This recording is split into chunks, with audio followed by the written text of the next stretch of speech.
Last week, the subject was challenges faced by the youth. And today's topic is challenges our elderly face in today's world. Most elderly are retired, having spent a lifetime earning a living and raising a family. They enter a new phase of their life after retirement. They take on activities they did not have time for before. They spend more time socializing with family and friends. And as the age catches on, challenges start cropping up. Today, our speaker will discuss this topic and hopefully suggest possible solutions to counter the challenges. Dr. Asgar Moledina was born in Kenya, East Africa, where he spent his early years. He trained as a medical doctor in India and returned to East Africa to practice in Nairobi and Uganda. There, he started a pharmaceutical distribution business. Dr. Moledina has a long history of serving the Khoja community. He has been the president of Kampala, Uganda, and Maputo, Mozambique Jamaats. He has served as counselor of the Africa Federation as well as the World Federation. He served the World Federation as president from 2009 to 2017. His Khoja community work continues even now as counselor of both the Africa Federation and the World Federation. Dr. Moledina is currently residing in Florida, USA, and he continues to run his businesses in Africa. And today, he is joining us from Maputo, Mozambique. Dr. Moledina has a wealth of experience, and we look forward to your presentation, Dr. Moledina. Over to you. And I will unmute you. Or you can unmute yourself. أعوذ بالله من الشيطان اللعين الرجيم بسم الله الرحمن الرحيم. First of all, I'm grateful to Toronto Baraza, and Nazbul Vaidamji for giving me this opportunity to air my views on the challenges faced by the elderly and the challenges that we face in our sunset years. At the outset, let me make it clear and post a disclaimer. I'm no expert on the issues and the solutions that we face in our sunset years. Neither I am a geriatrician.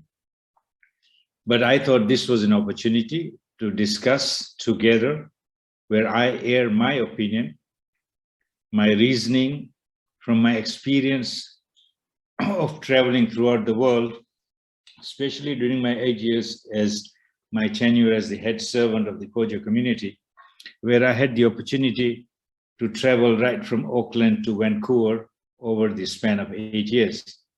It gave me an opportunity to meet our children, our youths, our elderly in every Jamaat. The dilemma today, my friends, first of all, my whole audience, welcome and Assalamu alaikum to Toronto Baraza.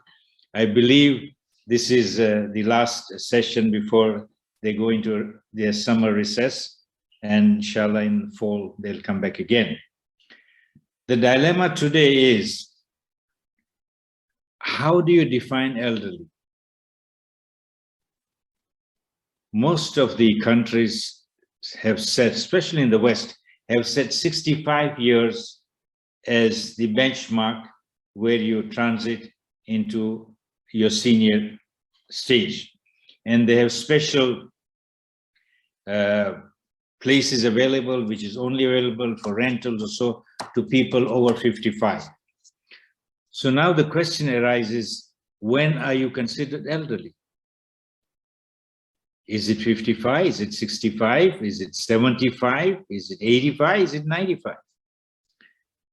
You know, in the previous years when we were growing up in Mombasa, Dar es Salaam, Zanzibar, Lamu, an elderly was recognized by the attire. by the dress he had. There's a long coat he used to wear. He would have a topi. He would be carrying a stick. So just by attire, we begin to recognize them as elderly. These are our buzurgs in the Jamaat. So we'd be giving them all the respect. Wherever there was a seat available, they were standing, we would offer them the seat. But today, an 80-year-old elderly could be running a 1,000-meter sprint. So the question is, age is just a number. It is what you feel, how you feel. But definitely, one thing is certain, and our Holy Quran testifies, and you all recite Surah Yasin regularly. And if you go to ayah number 68 of Surah Yasin, Bismillah ar-Rahman ar-Rahim, وَمَن نُعَمِّرْهُ نُنَكِّسُ فِي الْخَلْقِ أَفَلَا يَعْقِلُونَ. And he to whom, now when he says Allah with translation, and he to whom includes she, it includes both the genders. And he to whom we grant long life, we reverse in creation. So will they not understand? Meaning, to whom Allah grants long life, he creates a reverse in his life cycle. A time comes when he's unable to stand, unable to walk. His daily course became a huge challenge, unable to control his bladder and bowel movements, just like a child. Time comes to wear pampers and diapers again. So this is for sure. It is going to happen for those whom Allah has blessed with long life. Now, what do we do about it? I just posted a slide of the Queen in 1952 and 2022. We would recognize because we know the Queen. If somebody has to post a photo of mine from 1970 or 1960 and today, if I do not know myself, I would not recognize myself.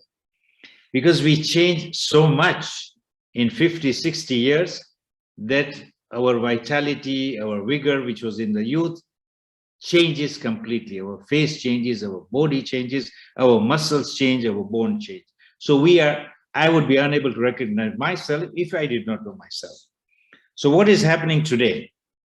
Statistics show that in the United States, 10,000 people cross the age of 65 every day. And you can take it proportionally for all the countries. In Canada, maybe 2,000 cross the age of 65 every day.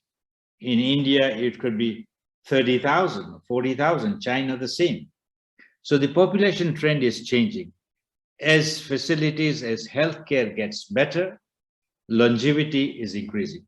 The challenge is how to make this bonus years, bonus age that we get more purposeful and more satisfactory for the person himself. We got to remember that the challenges the elderly face or the seniors face, there are some differences between India, Pakistan, Africa, Europe, and USA. The reason mainly being that the facilities in some of these countries are different, and that's why the challenges are different. But what happens is when this age sector over 65 is on the increase, it's estimated that in 2050, when the world population will hit nearly 10 billion, 1 in 5, 2 billion will be over the age of 65. And from these 2 billion, 5%, which means 100 million people, will be over the age of 90. A world having a population of 100 million people who will be over the age of 90. So therefore, the challenges will go on increasing. The biggest huge challenge that the elderly face today is loneliness. It is estimated that 32% of the people in the USA from the age of 60 to 69 and 25% of those who are over the age of 70 are reportedly feeling lonely. Now, this loneliness leads to various problems. I'll take it at a later part of the talk. Why the loneliness? What is happening as a result of loneliness? And how can we prevent and how can we help to make this loneliness more purposeful and make this elderly more productive part of our community? As a result of loneliness, they go into depression.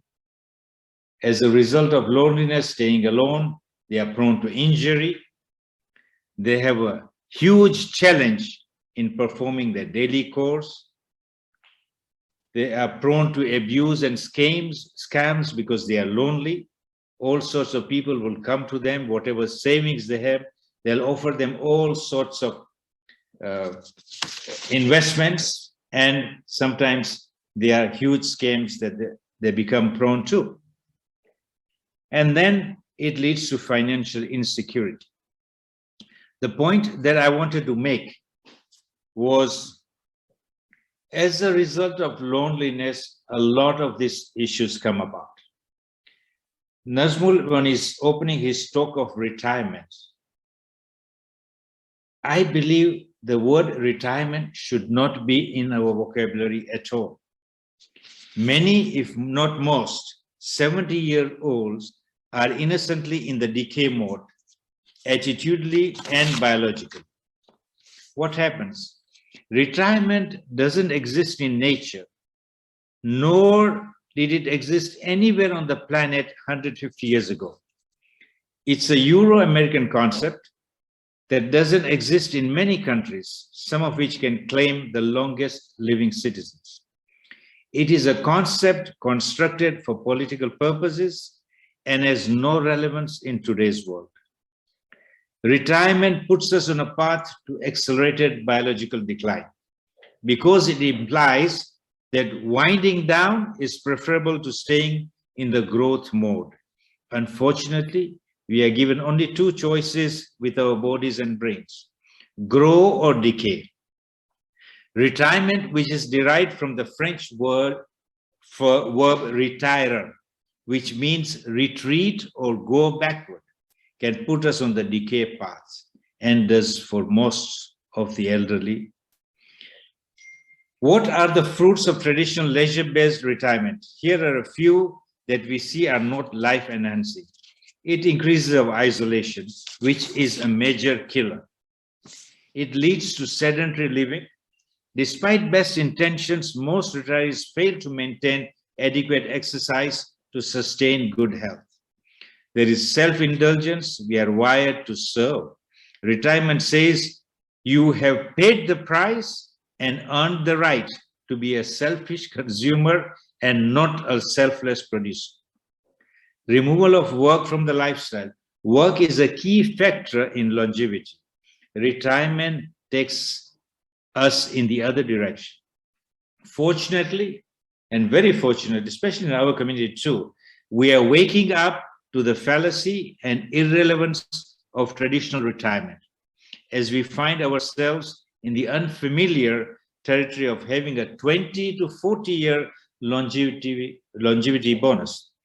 Unretirement and semi-retirement now represent a rapidly developing trend.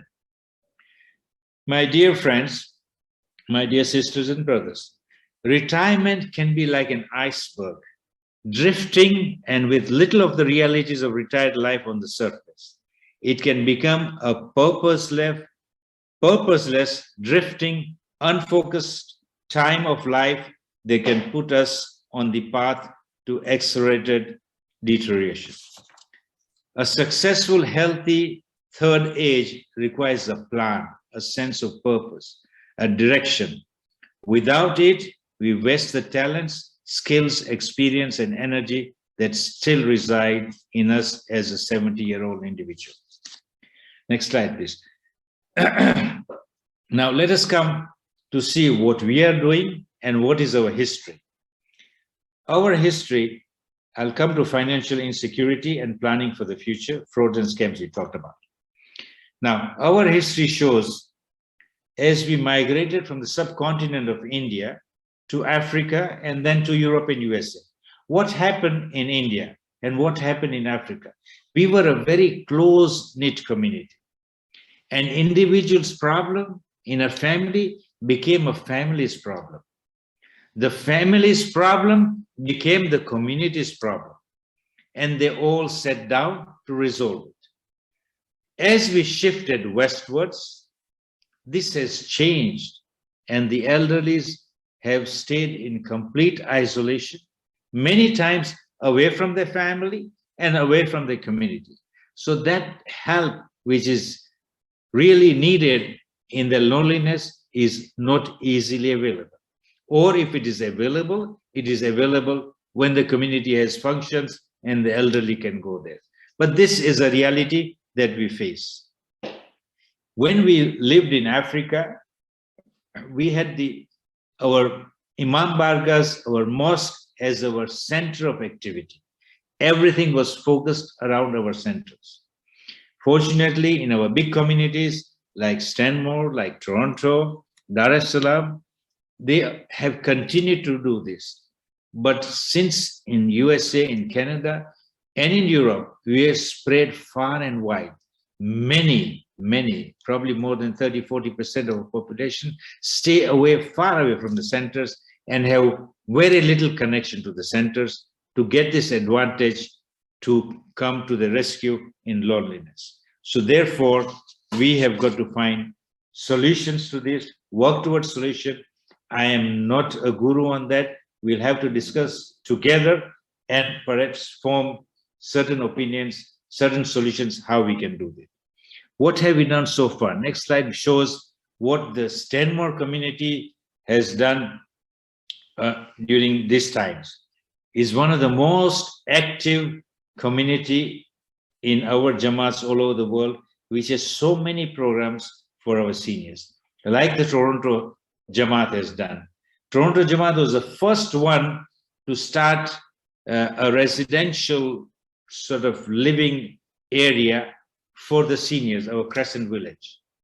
This is probably what is required in the West, because however we try, it may not be possible for the family or for the young ones in the family to look after their elders as we have been doing in India and Africa. Times have changed and it may not be possible. So one of the solutions is to look at forming this sort of, I wouldn't call it the word retirement villages, but villages for the seniors, where they can have the activities together, they can have a purposeful life. But how do we achieve all this? Remember, my dear friends, that the human being is composed of two elements. It's the body and the soul. How much care we take for our body, going to gym, doing exercises, right? We continuously take care of the body, but in this process, we ignore the soul. The soul also needs nourishment. It also needs lessons. It also needs education. So now, when we reach that age of 65, when our responsibilities to our family, our responsibilities to our kids and all have lessened, we have more time now to pay attention to the soul. And why do we do this? Because the soul and the body have to grow together in order to achieve a purposeful life. And how can we do this? We can do this by continuously keeping our education up to obtain nourishment of the soul, right? We've got to keep this is the slide showing the great activities that the Stanmore seniors have from time to time. My dear friend Mumtaz Qasim has been leading it. I found he has found another partner to help him there. And I'm sure Toronto Jamaat, other Jamaats do similar activities. But probably we need to do much more than what we are doing right now. But the most important thing is for the senior himself, for the individual himself, to plan his life in such a way that at the time he comes of that age, when he's dependent on others, he's got enough financial security. He needs to plan for his financial security right from the age of when he's probably 20, 25, so that when he reaches that age of 75, 80, 95, he is not financially dependent on anybody. He's made his plans, and the best that I have seen over the years from my experience is that bricks and mortars, investing in bricks and mortars has paid the best dividends over the years.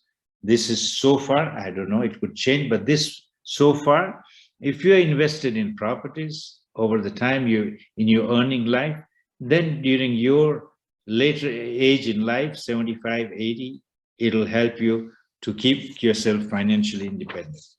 And then the nourishment of the soul is equally important, because as you are bringing yourself to that age, it is extremely important to keep a healthy soul. Now, what is a healthy soul? Healthy soul is something that leads to contentment in your life. You feel comfortable, you will feel happy, you feel good in what you're doing. So, my dear brothers and sisters, the end, as you are preparing for the end, keep yourself busy. Have a plan in your life. Every day you get up, you must know what is your plan, what you're doing at 10, what you're doing at 11, what are you doing in the afternoon. And this is the best time, as I said, to produce some nourishment for the soul. And how do you do it? By studying of the Holy Quran, by studying of the Hadiths, getting into spiritual discourses with people who know. And that will, when you come to that end, you are now prepared to say Surah Fajr's 4 last ayats. Ya ayyatuhan nafsul mutma'inna irji ila rabbika raziyatan marziya fadkhuli fi ibadi wadkhuli jannati. And you, soul at peace, return to your Lord well pleased with him, and he well pleased with you. So enter you among my chosen servants and enter my garden. My dear brothers and sisters, these are some of the thoughts that I had in my mind. And I said, as I told you, the solutions for this is by creating more creativity for the elders. But the individual himself must plan his life in such a way that he keeps busy. I see that retirement mainly happens in people who have been in service, working in banks or working somewhere. By the time they reach 65, they retire, they're laid off from their jobs, and they find all of a sudden they have nothing to do. But people who have their own businesses, who are running their own industries, keep on with their business, keep on running their industries. And for them, there's no word like retirement. And that's very, very healthy. I remember our elders used to say, when I was a kid, I used to hear my grandfather say that he used to say in Gujarati, Uttam kheti, madhyam vepar, kanishth nokri. So the whole idea is right from the time you start your life, if you are an entrepreneur, getting into your own business, so much the better. It may not happen with everybody. If it doesn't, make sure that by the time you're retired from your job or something, you have some activity, something purposeful to do. It's either helping others, volunteering for various activities, and that will keep you alive. And when you are ready to meet your Creator, you are ready with echoing these 4 ayats that I said of the Holy Quran. With this, I will end my presentation, and I will welcome any questions, any queries, any comments, and if I'm able to answer, I'll be very gladly answer. Thank you. Asgar Bhai, thank you so much for that. But if I can jump in, can you go to this talk about the healthcare services? I think I don't think you talked about it. Yes. As far as healthcare services are concerned, the West is entirely different from India, Pakistan, and Africa. The West has national health services. Canada has, US has some sort of healthcare services, and they are contributed by the employer as well for their healthcare. So the healthcare are well catered for, but over the years, as we are seeing in Canada, it's bursting at its seams. People are not able to get the services when they're required in time. Same thing is happening in the US. The insurance, whether it is Medicare also, are getting so expensive and are getting beyond the reach. India, Pakistan have perhaps no national health care we can call as national health care. If it is there, it's very poor. So they all have got to rely on private health care. Same thing is in Africa. Although they have National Hospital Insurance Fund, the services they get is not enough. So either we're going to look at making sure that our community is covered by insurance. So in case of any serious problems, they have coverage for hospital care, or we're going to look at making our own facilities, whether it is in India, whether it's in Pakistan or anywhere else, we have our own facilities. That would be the solution to a healthcare problem. Because as we grow older, our problems of arthritis, our problems of hypertension, diabetes are all on the rise, and this is bound to come. So therefore, for me, I think the solutions would be either to get a coverage worldwide for a community where we can get the best of rates from the insurance companies for our community, or to create facilities of our own, which will be a business-like venture, which will cater for other communities, which is open to all, but our people, like they have in the Arakan community, will have concessions for their own people. Thank you. Thank you so much. That's an excellent suggestion. You know, we have in Toronto, and I believe other Jamaats have that too, the burial schemes, where, you know, we have our own arrangements, you know, everyone sort of chips into that fund. So healthcare would be, I guess, a next one. This is amazing. This is amazing, Nazmul Bhai, in our community, especially in Africa, India, and Pakistan. When a person dies at home, the bereaved have nothing to do. The community takes care of everything. Everything is done, and that is amazing. Absolutely. Thank you so much. I see Fatima Bai Ibrahim, our chair, our chair of the seniors committee is in the audience, and I'm sure she'll have some comments as well. But Bashir Bhai, over to you. Thank you, Najmul. Dr. Moledina, there is one matter that has come up in the chats, and that is from Mohammed Moledina. Thank you, Dr. Moledina, for the excellent presentation.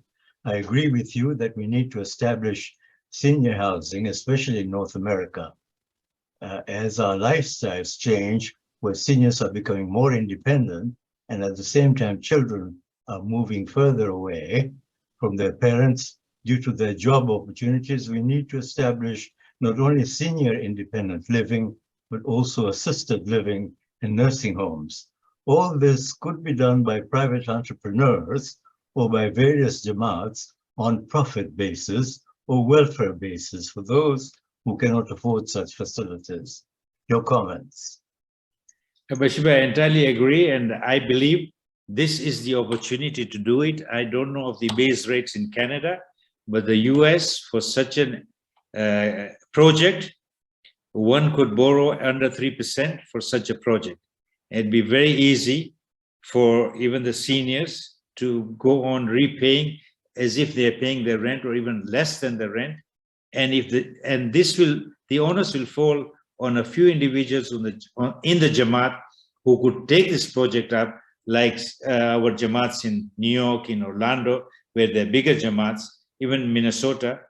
Of course, Toronto, we were thinking of in Bathurst of making some facilities there. I don't know how far it has gone, but the plan was that to make some sort of apartments there for our seniors there.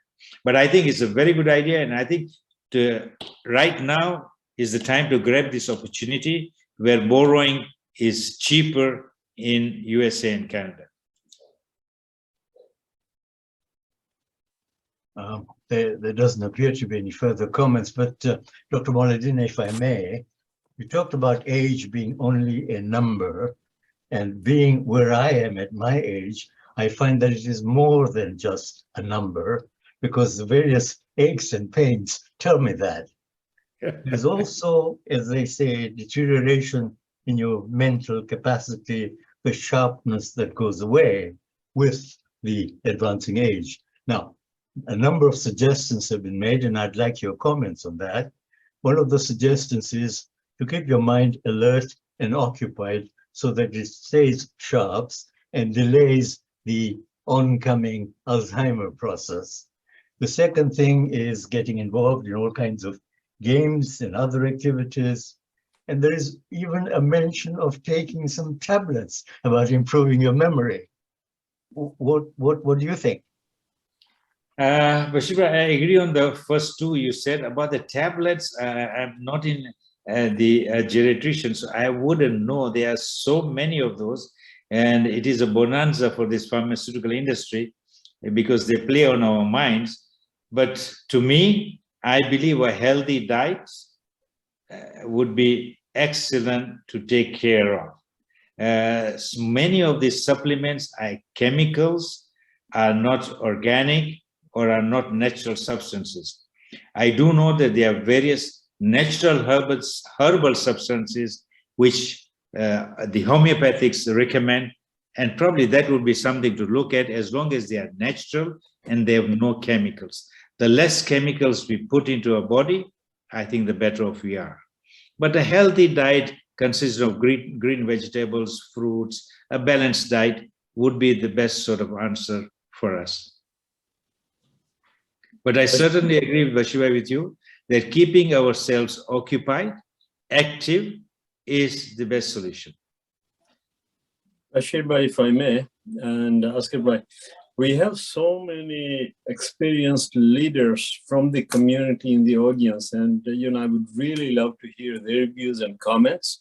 If anyone wants to say a few words or give their opinion, if you can raise your hand or just indicate that, in the chat that Bashir Bhai will unmute you and you can ask your question or make your comments. Fatima Bhai is saying, how can I comment? And I'm saying, just unmute yourself and say what you want to. Go ahead, Fatima Bhai. You have unmuted. I'm okay now? Yeah. Okay, assalamu alaikum, everybody. Walaikum salam. Welcome, Salam.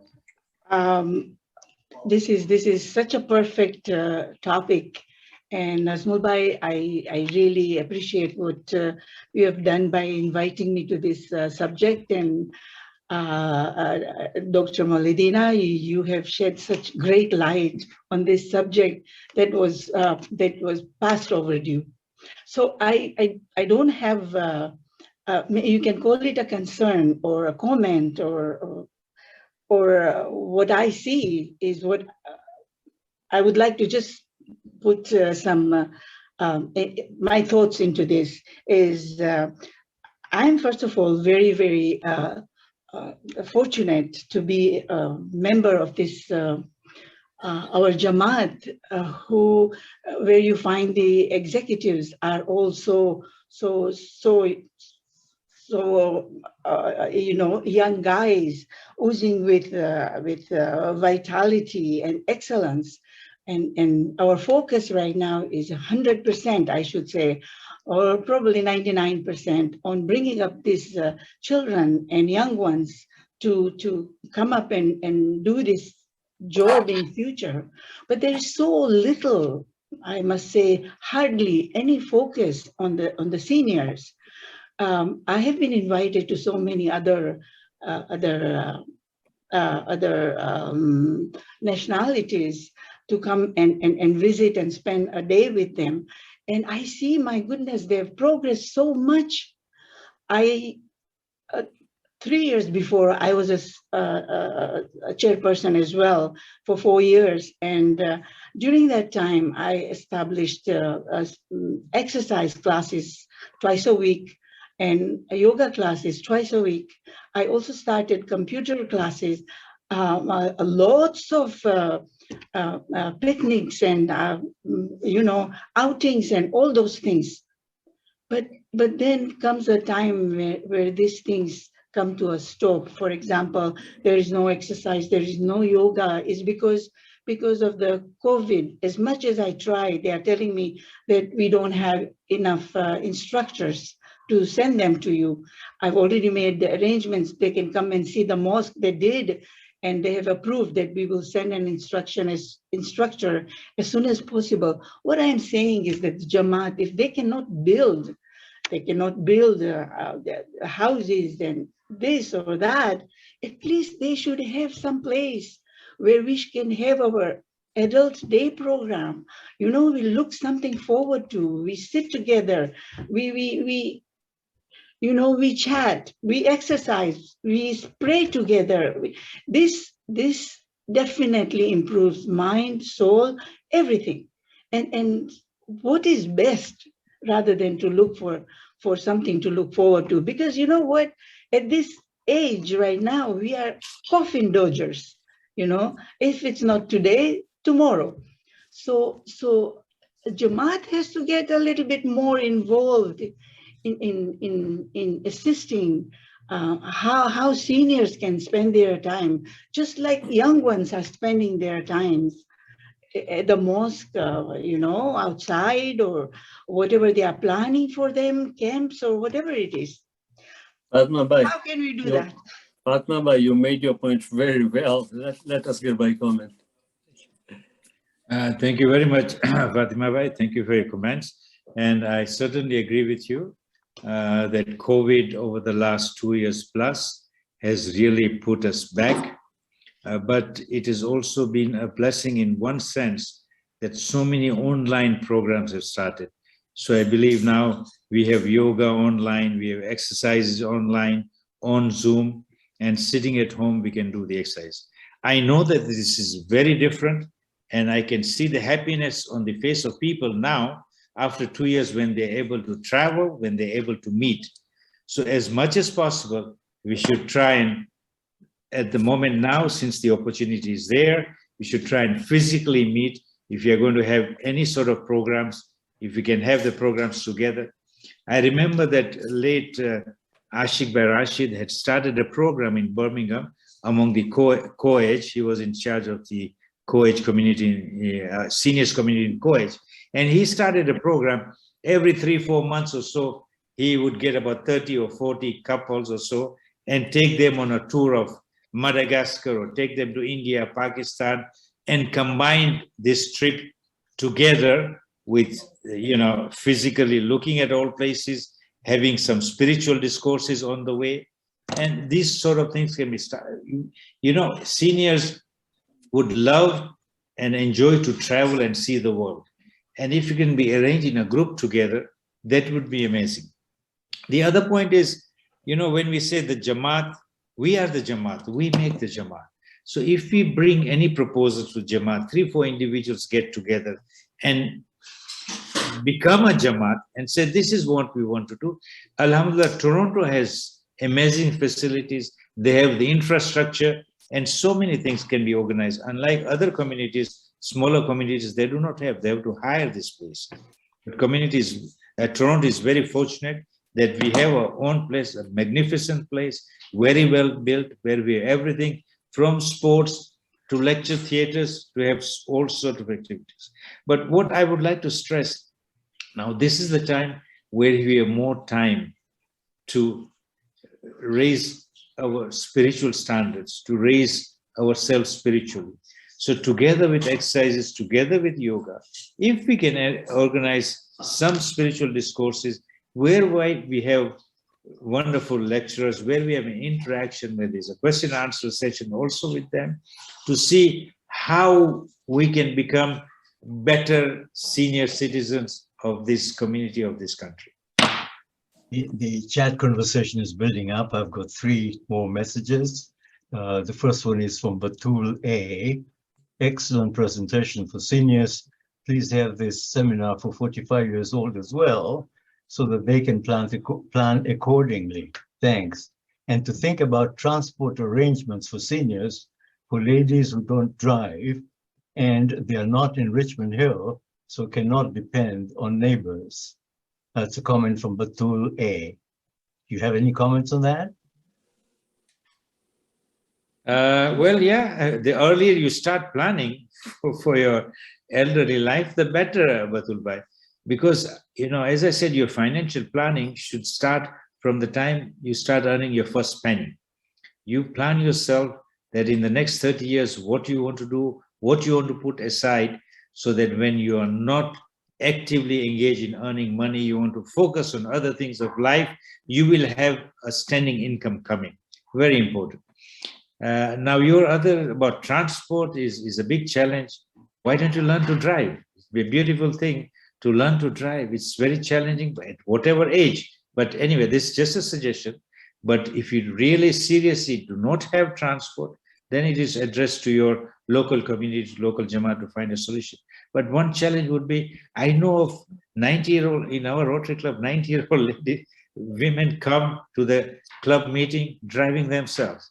So the earlier you learn to be dependent, better, unless there are other challenges that you cannot get over it, then of course the community should be able to find a solution. Yeah. A comment from Minaz Manikia.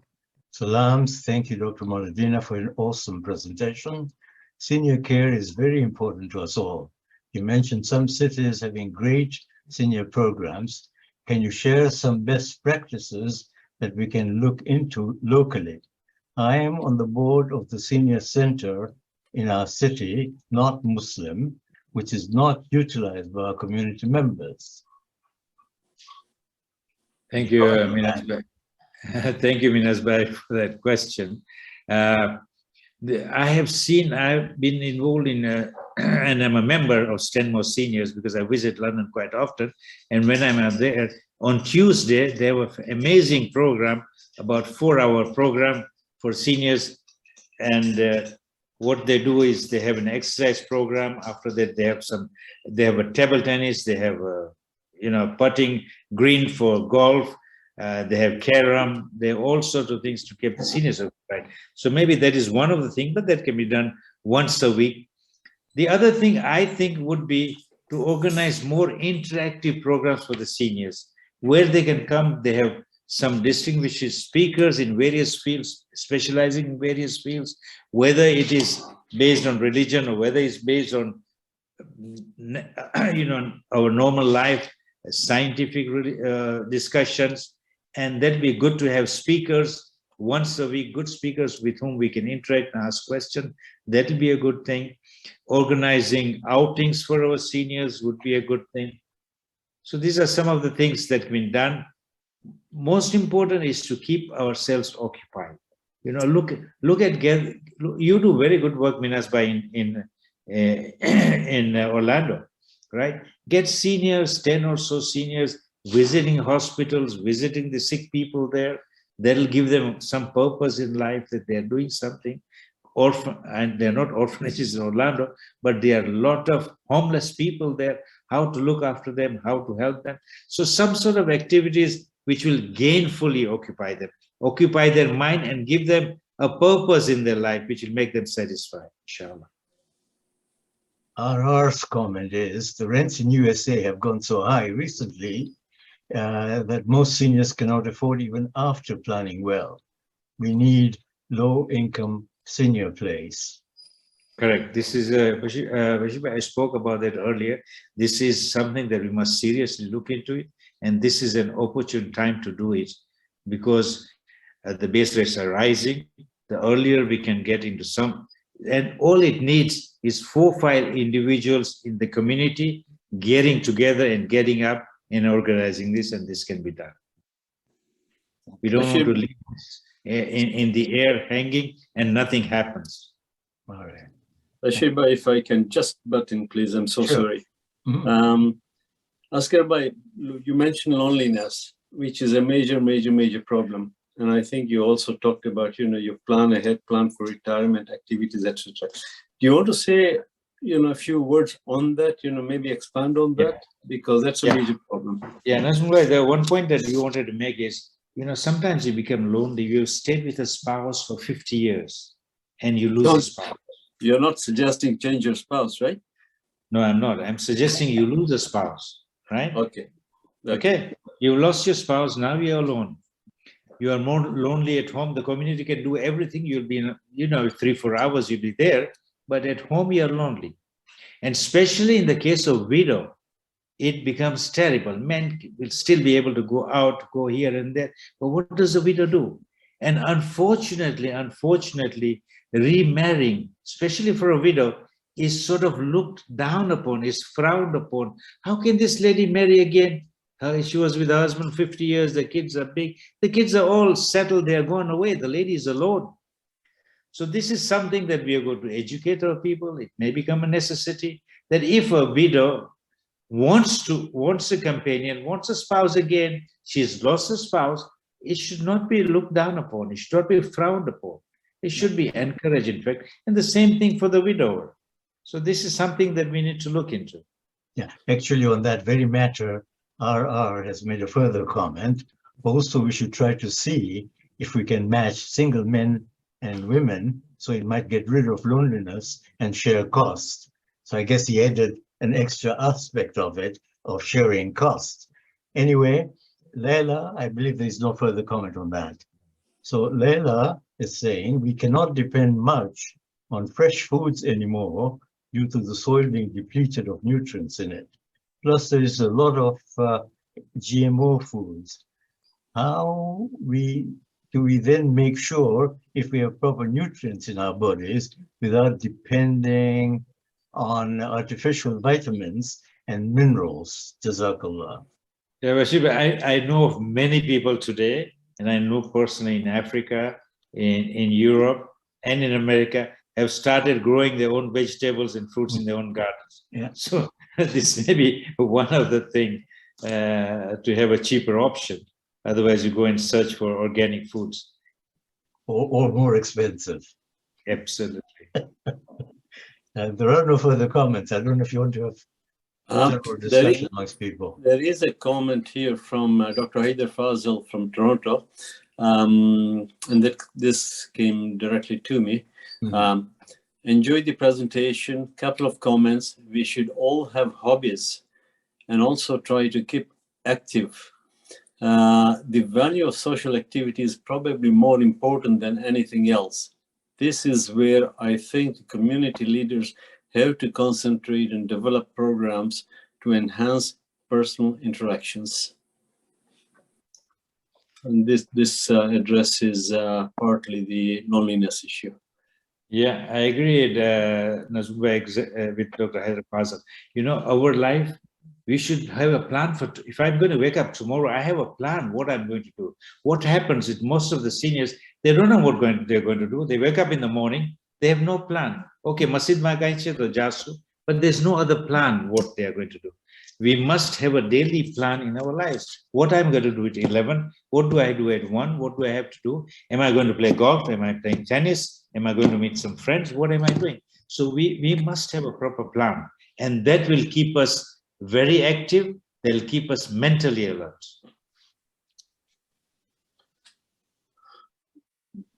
Now, one other area I would like to take you to is, it is much easier for larger centers like London, Toronto, Orlando to organize these things. What do smaller and medium-sized centers do? Because they don't have enough members or sufficient numbers to organize activities on a regular basis. Any suggestions, any thoughts on that? What do other Jamaats do? Yeah, Nazmullah, this is a big challenge we are facing, not only for the seniors, but also for the children of our community, who, because of being away from centers, the kids do not get any tarbiyah program. They are not going to the madrasas. So for that, I think what the World Federation is doing is having online programs. Now, for the seniors, whether we can engage in some online programs for them, otherwise they've got to get together with like-minded people of the community, whether they are Muslims, non-Muslims, not of our faith, but they've got to get together like-minded people of that area and start having programs together, at least to keep them mentally active. Excellent. Yes, yes. I think that's what's needed. And if I may make a comment, we do have within the community seniors organizations. Now, these are just not narrow, smaller communities, but larger Canadian community seniors organizations, and they have a ton of activities, bridge groups, exercise groups, so on and so forth. And I guess one way of keeping us as occupied is to get more and more involved in those community organizations. Correct, I agree. And that's excellent. A thought just came to my mind as I'm speaking.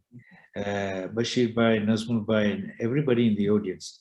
We have been reading our du'as, our Qur'ans for 10 decades, 7 decades, we are 80, we are 70. But I do not understand a word of what I'm reading, right? How can I read a book or a storybook or any book and don't understand what I'm reading? So this is the time we have to learn at least the Quranic Arabic. Our institutions have organized programs for that. How beautiful it would be if I read any dua and I'm understanding, or at least I'm able to get the gist of what I'm reading. That will create some sort of inner satisfaction in me. I understand it. You know, many of these centers I've seen have programs. Aaj hadisi kisa parase, aaj yasin parase. Don't understand a word of it. Okay, there's sawab of it. I do not disagree. But let us have something in our community programs also. All we will do is only 5 ayats of the Holy Quran. We'll do tafsir, we'll dissect it, we'll go deeper into it. That may have some more meanings into our life. So let us try and do something. This will keep us occupied. If I have to learn Quranic Arabic, I'll need 2 hours every day occupied with that. And online are available now. So that may be one of the good things to engage ourselves in. I like the last comment, Bashir Bhai, from Leila. And that is what I was going to say, but I'm glad she said it. Many of our seniors do not like to mingle with people outside our community. And that is very sad. Isn't it true that we are so insular, we are so comfortable with our own people that, we don't go outside and, talk to other people and participate in the other activities like Bashir Bhai was saying? I think we need to do more of that. I agree. This does happen, but we should take this as an opportunity to make ourselves known to other communities, what we are, what is our faith, what are we doing. So I believe this is an opportunity instead of making it difficult for us. Yep. It's coming on to 3 o'clock. Dr. Moledina has had a busy day. He was traveling earlier today, and it's what time is it over there? About 9 o'clock, 10 o'clock? Yeah, it's 9 p.m. 9 p.m. now, right? Any final thoughts or comments from anybody? Yes, there is one more. I see a couple of chats. Bashir Bhai.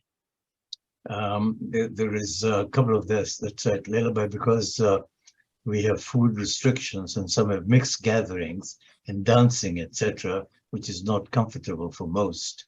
I guess that is in response to what we've been suggesting. And then hey, the fazl to everyone. An out-of-the-box idea to decrease the number of windows in our community is to follow the example of the Prophet, peace be upon him, and have men marry women who are 5 to 10 years older than them. In this way, the number of years that a widow lives alone is reduced. That's an interesting idea. Yeah, that's brilliant. Now that's that is for the widows now to decide. Certainly works. Asgar Bhai, on that point, since women have a longer lifespan, right? Yes. So if, for example, the husband is 75 and the widow may be 70 or 65 or whatever, and at age 80, say there's that 10-year difference or 5-year difference, and the husband passes away at 80, right? So the widow, the widow has not only those 5 years, but then extra 5 or 7 or 10 years. So it's a much longer period of loneliness or, being on her own. And Dr. Fazl's suggestion is excellent. I'm not sure how well that would be accepted in the community or, wherever. Well, some of the women at the age of 80, 85 have a mental age of 60. So they could be very good companions. Yeah. yeah. All right. So if there are no further comments or questions, again, just to let everyone know, those who joined late, no sessions. This was the last session of this series. We'll be back in September, October. Those who are, I see so many new names and faces. I don't see the faces, I see the names. If you want to join the mailing list, please send an email to barazatoronto@gmail.com. barazatoronto@gmail.com. I'll put you on the mailing list, and as soon as we have the new program set up in September, October time, you'll get the notice. Dr. Moledina, fantastic presentation, excellent, so many points, to think through.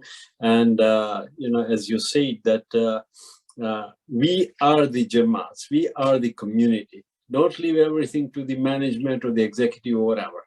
Come forward, get involved, organize the programs. Yes, not everyone, has the ability to do it, but those who can, come forward, or have a small group, 2, 3, 4, 5 people, and as a group, you can initiate programs and talk to our other leaders and get the programs going. It is us, we are the community.